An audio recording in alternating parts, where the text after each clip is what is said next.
আসসালামু আলাইকুম প্রিয় শিক্ষার্থী। আশা করি পরিবারের সকল সদস্য সহ করোনার এই দুর্যোগকালীন মুহূর্তে আল্লাহ পাকের অশেষ রহমতে তোমরা সুস্থ আছো এবং বাসায় অবস্থান গ্রহণ করতেছ। Cantonment college cantonment college Jessore কর্তৃক আয়োজিত অনলাইন ক্লাস কার্যক্রমের সাথে তোমরা যুক্ত আছো। আজকে আমরা যে ক্লাসটি সাজিয়েছি বিশেষ করে এইচএসসি পরীক্ষার্থী 2020 তোমরা যারা রয়েছ, আমরা আশা করতেছি তোমরা বাসায় পরীক্ষার জন্য ব্যাপক হারে প্রস্তুতি নিচ্ছ। সেই প্রস্তুতির অংশ হিসাবে যাতে এমসিকিউতে আরও ভালো করতে পারো এবং স্বল্প সময়ে তুমি 30টি প্রশ্নের উত্তর দিতে পারো, সেই লক্ষ্যে আজকে আমরা তোমাদের হিসাব বিজ্ঞান দ্বিতীয় পত্র। প্রিয় শিক্ষার্থী,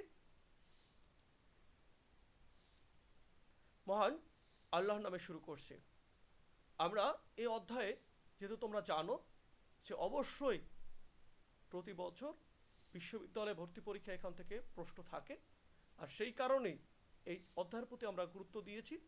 আমরা আশা করব তোমরা এই অধ্যায়ের প্রতি গুরুত্ব দিবা এবং এই অধ্যায়ে ভালো করতে হলে যে বিষয়টি অতীব গুরুত্বপূর্ণ সেটা হচ্ছে সূত্রগুলো তোমাদের মাথায় রাখতে হবে। যদি সূত্রগুলো মাথায় থাকে অবশ্যই তুমি ভালো করতে পারবা, আমরা সেই প্রত্যাশা করি। আমরা প্রথম যে প্রশ্নটা নিয়েছি ঢাকা বোর্ড 2019, প্রশ্নটা এসেছে এমন: চলতি সম্পদ 20 লক্ষ টাকা, চলতি দায় 10 লক্ষ টাকা হলে চলতি অনুপাত কত?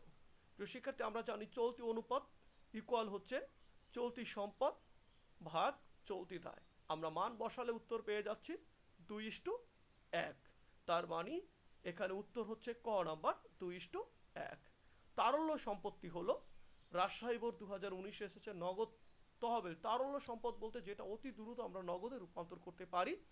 নগদ তহবিল আমরা পারি। অগ্রিম ব্যয়, কাউকে অগ্রিম প্রদান করে থাকলে সেটাকে কিন্তু দ্রুত নগদে রূপান্তর করা যায় না। প্রাপ্য হিসাব আমরা এটাকেও কিন্তু ডিসকাউন্টের মাধ্যমে অতি দ্রুত রূপান্তর করতে পারি। সো এখানে আমাদের কিন্তু উত্তর দাঁড়াচ্ছে 1 ও 3, যেটা আমাদের রয়েছে গ নাম্বারে। অগ্নি পরীক্ষা বা তড়িৎ অনুপাতের আদর্শ মান কত? প্রিয় শিক্ষার্থী, আমরা জানি এই অনুপাতের একাধিক নাম রয়েছে: এসিড টেস্ট অনুপাত, দ্রুত অনুপাত। এর আদর্শ মান হচ্ছে 1:1। আর প্রশ্নটা গুরুত্বপূর্ণ এই কারণেই, দেখো কুমিল্লা বোর্ড 16, চট্টগ্রাম 17, সম্মিলিত বোর্ড 18, রাজশাহী বোর্ড 19 চারবার বোর্ডে এসেছে। প্রশ্নটা দেখতে হবে প্রিয় শিক্ষার্থী। এটি গল্প দেয়া আছে। আমিরা লিমিটেডের প্রারম্ভিক মজুত পণ্য 24,000, সমাপনী মজুত পণ্য 30,000, নগদ তহবিল 52,000, ঋণপত্র 33,000, প্রাপ্য হিসাব 80,000, প্রদেয় হিসাব 48,000, বিক্রয় 1,62,000 এবং বিকৃত পণ্যের ব্যয় ছিল 1,35,000। এই তথ্যগুলো আমাদের সামনে দেয়া আছে একটি গল্পে, যেটা এসেছে যশোর বোর্ড 2019। আমাদের কাছে চাওয়া হয়েছে তড়িৎ অনুপাত কত। প্রিয় শিক্ষার্থী, আমরা জানি তড়িৎ অনুপাতের সূত্র হচ্ছে তড়িৎ সম্পদ ভাগ তড়িৎ দায়। প্রিয় শিক্ষার্থী, তড়িৎ দায় তখন আমরা লিখি যদি ব্যাংক জমাতিরিক্ত থাকে।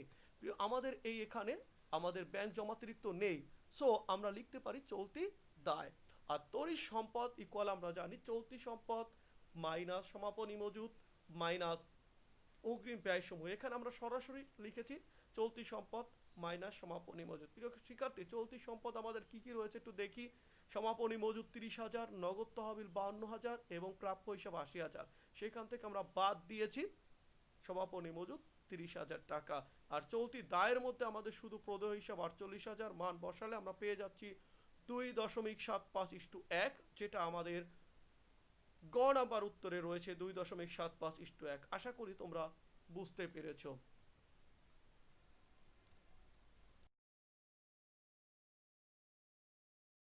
মজুদ আবর্তন অনুপাত ওই গল্পের ভিত্তিতে। মজুদ আবর্তন অনুপাতের সূত্র আমরা জানি, সেটা হচ্ছে মজুদ আবর্তন অনুপাত ইকুয়াল বিকৃত পণ্যের ব্যয় ভাগ গড় মজুদ। আমরা মান বসিয়েছি। প্রিয় শিক্ষার্থী, বিকৃত পণ্যের ব্যয় প্রশ্নে সরাসরি দেয়া আছে।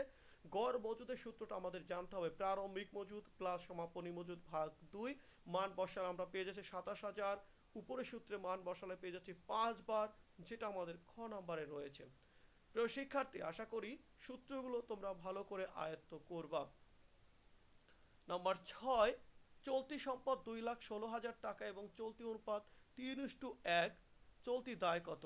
যশোর বোর্ড এবং চট্টগ্রাম বোর্ড 2019-এ এসেছে। প্রিয় শিক্ষার্থী, আমাদের সামনে চলতি সম্পদ দেয়া আছে 2,16,000 টাকা, আর যে অনুপাতটা দেয়া আছে 3:1, এখানে আমরা জানি যে 3 টাকার যদি চলতি সম্পদ হয় তাহলে 1 টাকার হচ্ছে চলতি দায়। সো 3 ভাগের 1 ভাগ হচ্ছে কিন্তু আমাদের চলতি দায়। টোটাল চলতি সম্পদকে যদি আমি 3 দিয়ে ভাগ করি তাহলে কিন্তু আমি 1 ভাগ পেয়ে যাচ্ছি। প্রিয় শিক্ষার্থী, দেখো আমরা যেটা করেছি, চলতি দায় ইকুয়াল 2,16,000 ভাগ 3, 72,000, আর এই 72,000 রয়েছে আমাদের গ নাম্বারে। সো উত্তর হচ্ছে গ, 72,000 টাকা। একটি আর্থিক অবস্থার দফা সমূহ নিম্নরূপ। একটা আর্থিক অবস্থার কিছু দফা আমাদের সামনে দেয়া আছে, কি কি আমরা একটু দেখার চেষ্টা করি। মজুদ পণ্য 60,000, নগদ তহবিল 30,000, আসবাবপত্র 50,000, প্রাপ্য হিসাব 25,000, অফিস সরঞ্জাম 80,000, ব্যাংক জমাতিরিক্ত 20,000, ব্যাংক ঋণ 75,000, প্রদেয় হিসাব 30,000, প্রদেয় নোট 20,000, অনুপার্জিত আয় 20,000 টাকা, যেটা কুমিল্লা বোর্ড 2019 এসেছে। প্রিয় শিক্ষার্থী, আমাদের কাছে চাওয়া হয়েছে চলতি সম্পদের পরিমাণ। আমরা এখানে দেখতে পাচ্ছি চলতি সম্পদ রয়েছে মজুদ পণ্য, নগদ তহবিল, প্রাপ্য হিসাব, আর কোনো চলতি সম্পত্তি নেই। সো মান বসালে আমরা পেয়ে যাচ্ছি 1,15,000 টাকা। সো আমাদের উত্তরটা রয়েছে গ নাম্বারে। যে কোশ্চেনটা এসেছে কুমিল্লা বোর্ড 2019। প্রিয় শিক্ষার্থী, আমাদের এই অধ্যায়ে ভালো করে পারতে হলে যে বিষয়টা আমাদের গুরুত্বপূর্ণ সেটা হচ্ছে চলতি সম্পদগুলোর স্বচ্ছ ধারণা থাকতে হবে, তড়িৎ সম্পদ, তড়িৎ দায়ের স্বচ্ছ ধারণা থাকতে হবে, এবং বিশেষ করে আর্থিক বিবরণী বিশ্লেষণের সূত্রগুলোর উপর স্বচ্ছ ধারণা থাকতে হবে।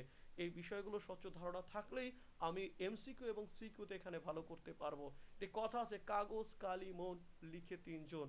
আমি শুধুমাত্র সূত্রগুলো মুখস্থ করার চেষ্টা করলাম, খাতায় একবারও লেখার চেষ্টা করলাম না, কলমে একবারও লেখার চেষ্টা করলাম না, কখনোই আমার দ্বারা সূত্র আয়ত্ত করা সম্ভব নয়। তাই অবশ্যই 3টা উপাদানের সংমিশ্রণ থাকতে হবে, কাগজ কালি মন। 3টাকে অবশ্যই যদি আমি এক করতে পারি তাহলে আমার সূত্র আয়ত্ত হবে, এবং পরীক্ষায় এমসিকিউ এবং সিকিউতে আমি কিন্তু ভালো করতে পারবো। প্রিয় শিক্ষার্থী,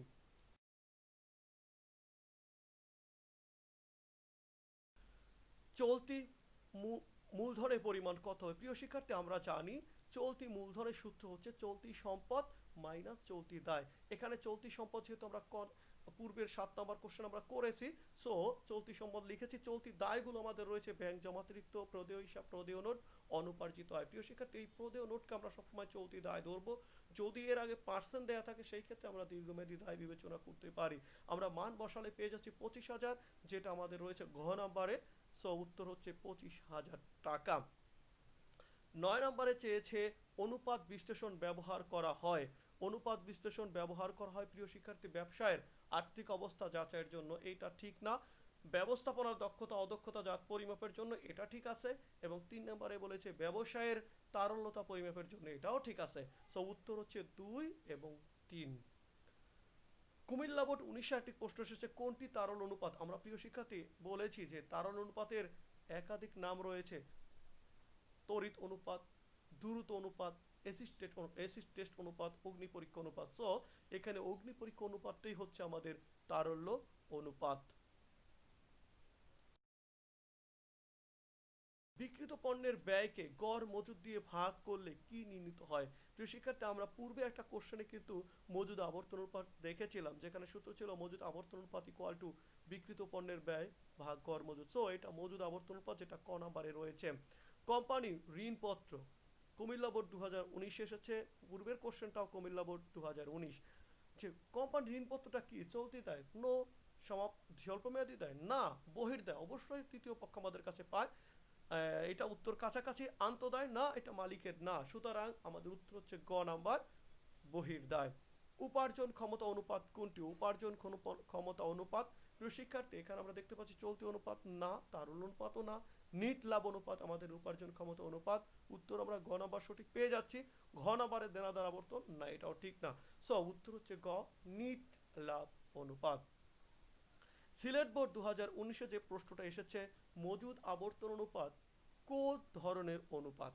সচ্ছলতা অনুপাত নো, তারল্যতা অনুপাত নো, পরিচালন দক্ষতা হ্যাঁ, মজুদ আবর্তন অনুপাত কিন্তু পরিচালন দক্ষতা অনুপাত, মুনাফা অর্জন ক্ষমতা অনুপাত, এটাও ঠিক না। সো উত্তর কিন্তু গ নাম্বার, পরিচালন দক্ষতা অনুপাত। এই বিষয়টা আমাদের খেয়াল রাখতে হবে। যে কোশ্চেনটা পরবর্তীতে প্রিয় শিক্ষার্থী এসেছে, যেটা Sylhet board 19, Comilla board 16 Chittagong board 15 এবং বরিশাল বোর্ড 15তে এসেছে চলতি অনুপাতের আদর্শ মান কত? এটা আমরা সবাই জানি 2:1। উত্তর হচ্ছে খ নাম্বার। যদি চলতি বা কার্যকরী মূলধন ৮৬,০০০ টাকা এবং চলতি অনুপাত 5:3 হয়, মোট চলতি সম্পদের পরিমাণ কত? প্রিয় শিক্ষার্থী, এখানে চলতি বা কার্যকরী মূলধন, কার্যকরী মূলধন বা চলতি মূলধন ইকুয়াল সূত্র আমরা দেওয়ার চেষ্টা করেছি চলতি সম্পদ মাইনাস চলতি দায়। তাহলে প্রিয় শিক্ষার্থী, এখানে যে 5:3 আছে, 5 টাকা চলতি সম্পদ, 3 টাকা চলতি দায়, আমরা যদি এটা বিয়োগ করি তাহলে আমরা পেয়ে যাচ্ছি আমাদের চলতি মূলধন কিন্তু 2 টাকা। সো আমি চলতি মূলধনকে যদি 2 দিয়ে ভাগ করি আর চলতি সম্পদ চেয়েছে সেই চলতি সম্পদ 5 দিয়ে গুণ করে দিই, আমি কিন্তু মানটা পেয়ে যাচ্ছি। সো আমরা দেখানোর চেষ্টা করেছি চলতি সম্পদ ইকুয়াল চলতি মূলধন গুণ 5 ভাগ 5 বিয়োগ 3 ইকুয়াল আমাদের মান চলে আসে 2,15,000, যা রয়েছে খ নাম্বারে। সো উত্তর হচ্ছে 2,15,000 টাকা। প্রিয় শিক্ষার্থী, আশা করি আমরা বুঝতে পেরেছি। এই যে সূত্রগুলো বলতেছি তোমাদের কাছে মনে হচ্ছে এত সহজ এত সহজ, এই বিষয়গুলো সত্যিই সহজ। তুমি কিন্তু এই বিষয়গুলো নিয়ে খেলা করতে পারবা যদি তোমার মনে ইচ্ছা জাগে। যে কথাটা বলে, মনে যদি না জাগে আকুল পিয়াসা, শুধু চোখে দেখা দিতে এসো না। প্রিয় শিক্ষার্থী, তোমার মনে পিয়াস জাগতে হবে। হ্যাঁ, আমি ভালো রেজাল্ট করবো, সে আগ্রহ জাগতে হবে। আমি পড়াশোনা করবো, হ্যাঁ আগ্রহ জাগতে হবে, অধ্যায়টা আমার ভালো করতে হবে। তোমার মনে যদি আকুলতা সৃষ্টি হয়, সেই ক্ষেত্রে কিন্তু তুমি সফল হবা এবং প্র্যাকটিস বেশি বেশি করবা। তাহলেই কিন্তু এই বিষয়গুলো আমি যেভাবে বলছি যেমন সহজ মনে হচ্ছে, তোমার কাছে তুমি যখন প্র্যাকটিস করবা তখন ঠিক একই রকম সহজ মনে হবে, এটাই আমার ধারণা। কোনো ব্যবসায় প্রতিষ্ঠানের সর্বোচ্চ তরল সম্পদ হলো নগদ উদ্বৃত্ত। অবশ্যই 100% নগদ উদ্বৃত্ত। মজুত পণ্য, প্রাপ্য হিসাব, প্রাপ্য নোট, এটা একটাও ঠিক না। উত্তর হচ্ছে ক নাম্বার। পারস্পরিক তুলনাযোগ্য দুটি ঘটনার সংখ্যাত্মক প্রকাশকে কি বলে? আমরা জানি এটা ব্যবসায় বিশ্লেষণ না, মুনাফা বিশ্লেষণ না, হিসাব বিশ্লেষণও নয়। সো উত্তর হচ্ছে অনুপাত বিশ্লেষণ। গ নাম্বারে রয়েছে অনুপাত বিশ্লেষণ। একটি কোম্পানির চলতি মূলধন ৩১,৫০০ টাকা এবং চলতি অনুপাত 5:2 হয়, মোট চলতি দায়ের পরিমাণ। প্রিয় শিক্ষার্থী, আমরা পিছনে যে পূর্বে যে অঙ্কটা করেছিলাম, যে এমসিকিউটা করেছিলাম, সেখানে 5 দিয়ে গুণ করেছি। এখানে যেহেতু চলতি দায় চেয়েছে, চলতি দায় আমার 2, সো 2 দিয়ে গুণ করলেই কিন্তু আমার রেজাল্টটা বের হয়ে যাচ্ছে। আর আমরা জানি চলতি মূলধন ইকুয়াল চলতি সম্পদ মাইনাস চলতি দায়। আমরা মান বসালে পেয়ে যাচ্ছি 21,000, যেটা আমাদের রয়েছে ক নাম্বার। সো সঠিক উত্তর হচ্ছে 21,000 টাকা।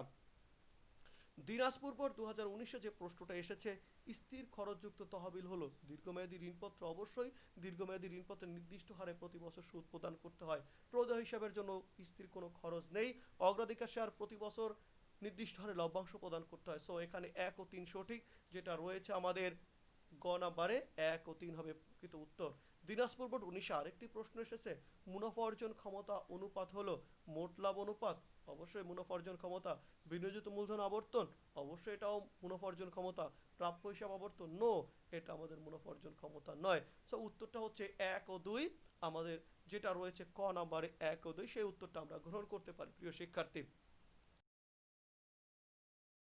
একটি গল্প রয়েছে, জয়িতা অ্যান্ড কোং এর আর্থিক তথ্যাবলী নিম্নরূপ: মজুত পণ্য 40,000, নগদ তহবিল 15,000, আসবাবপত্র 10,000, প্রাপ্য হিসাব 28,000, যন্ত্রপাতি 80,000, ব্যাংক জমা 7,000, অগ্রিম খরচাবলী 20,000 এবং বিক্রয়যোগ্য সিকিউরিটি 20,000। সম্মিলিত বোর্ড 2018-তে এই কোশ্চেনটা এসেছে। প্রিয় শিক্ষার্থী, এখানে আমাদের কাছে চাওয়া হয়েছে জয়িতা অ্যান্ড কোং এর মোট চলতি সম্পত্তির পরিমাণ। তাহলে চলতি সম্পদগুলো কি আছে আমরা একটু দেখার চেষ্টা করি। আমাদের রয়েছে মজুত পণ্য, নগদ তহবিল, প্রাপ্য হিসাব, ব্যাংক জমা, অগ্রিম খরচাবলী, বিক্রয়যোগ্য সিকিউরিটি। প্রিয় শিক্ষার্থী, বিক্রয়যোগ্য সিকিউরিটি আমাদের চলতি সম্পদ, এই ধারণা আমাদের ক্লিয়ার থাকতে হবে। কারণ এখানে যখনই আমার এই সিকিউরিটির মূল্য বেড়ে যায় বা তখনই আমি ইচ্ছা করলে বিক্রয় করে দিতে পারি। এছাড়াও আমি যদি ইচ্ছা করি এখনই বিক্রি করব, বিক্রয় করে আমি নগদ টাকা রূপান্তর করতে পারি। সো বিক্রয়যোগ্য সিকিউরিটি কিন্তু আমার চলতি সম্পদ। আমরা মান বসালে পেয়ে যাচ্ছি 1,30,000 টাকা।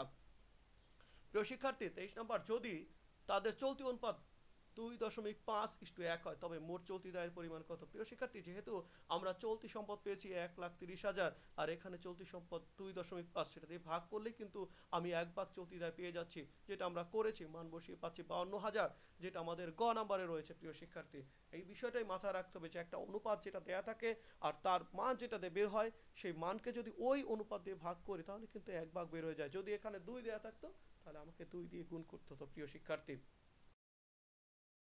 অনুপাত হলো দুটি রাশির যোগফল, নো বিয়োগফল, নো গুণফল, এটাও না, ভাগফল, সরি গুণফল, হ্যাঁ, অনুপাত হলো দুটি রাশির গুণফল, কিন্তু ভাগফল না, এটা না। সো উত্তরটা কিন্তু হচ্ছে আমাদের গ, গুণফল এটা না, উত্তরটা হচ্ছে কিন্তু ভাগফল। দুটি রাশির অনুপাত হলো দুটি রাশির যোগফল, বিয়োগফল, গুণফল, কোনোটা না, এটা ভাগফল। আমরা কিন্তু ভাগ করে অনুপাতে দাঁড় করাই। সো সর্বশেষ উত্তরটাই আমাদের গ্রহণযোগ্য। একটি গল্প দেয়া আছে, রাকিন লিমিটেডের আর্থিক বিবরণী নিম্নরূপ: বিক্রয় 2 লক্ষ, মোট লাভ 80,000, নিট লাভ 30,000, দেনাদার 40,000 টাকা, যেটা কুমিল্লা বোর্ড এবং আমার ঢাকা বোর্ড এসেছে। প্রিয় শিক্ষার্থী, আমাদের কাছে কি চাওয়া হয়েছে একটু দেখার চেষ্টা করি, মোট লাভের হার কত। আর প্রিয় শিক্ষার্থী, আমরা জানি মোট লাভের হার ইকুয়াল মোট লাভ ভাগ বিক্রয় গুণ 100। আমরা যদি মান বসিয়ে দিই পেয়ে যাচ্ছি 40%, যেটা রয়েছে খ নাম্বারে। প্রিয় শিক্ষার্থী, আমাদের কাছে চাওয়া হয়েছে নিট লাভ অনুপাত। নিট লাভের হার ইকুয়াল আমরা জানি নিট লাভ ভাগ বিক্রয় গুণ 100। আমরা যদি মান বসিয়ে দিই, গল্প থেকে সরাসরি মান পেয়ে যাচ্ছি, তার তো আমরা পাচ্ছি 15%। দেনাদার আবর্তন অনুপাত কত? প্রিয় শিক্ষার্থী, আমরা জানি দেনাদার আবর্তন অনুপাতের সূত্র হচ্ছে বিক্রয় ভাগ দেনাদার। এখানে হচ্ছে নিট ধারে বিক্রয়। প্রিয় শিক্ষার্থী, যেহেতু এখানে বিক্রয় আছে, এটাকে আমাদের নিট ধারে বিক্রয় ধরে নিতে হবে।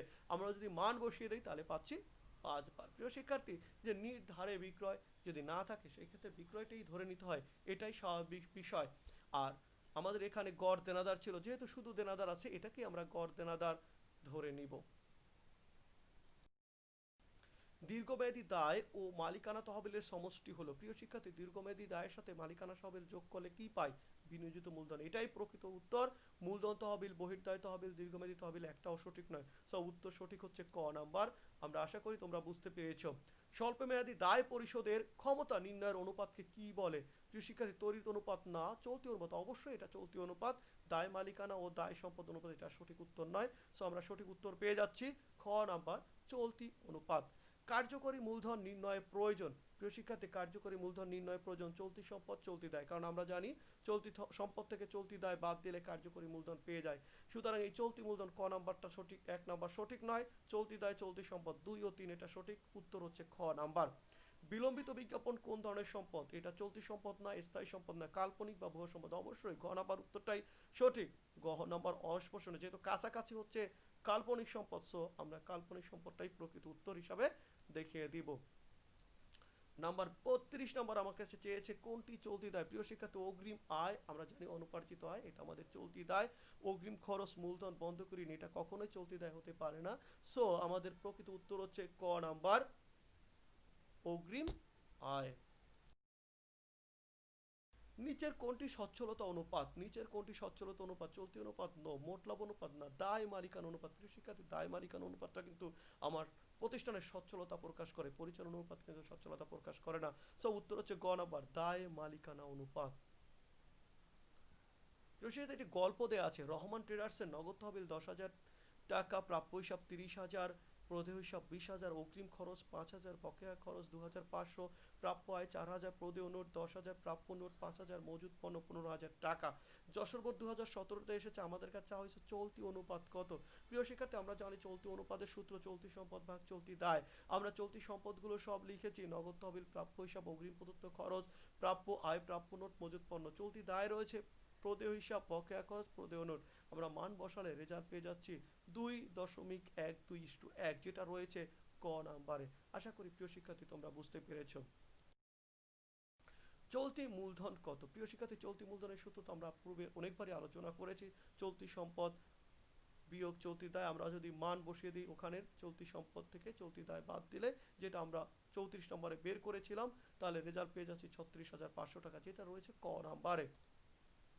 মূলধন গিয়ারিং অনুপাত হলো কুমিল্লা বোর্ড 17-তে। মূলধন গিয়ারিং অনুপাত ব্যবসায় কার্যকলাপ অনুপাত নো, মুনাফা অর্জন ক্ষমতা অনুপাত না, সচ্ছলতা অবশ্যই মূলধন জ্ঞান অনুপাত প্রতিষ্ঠানের সচ্ছলতা প্রকাশ করে, তার অনুপাত এটাও সঠিক নয়।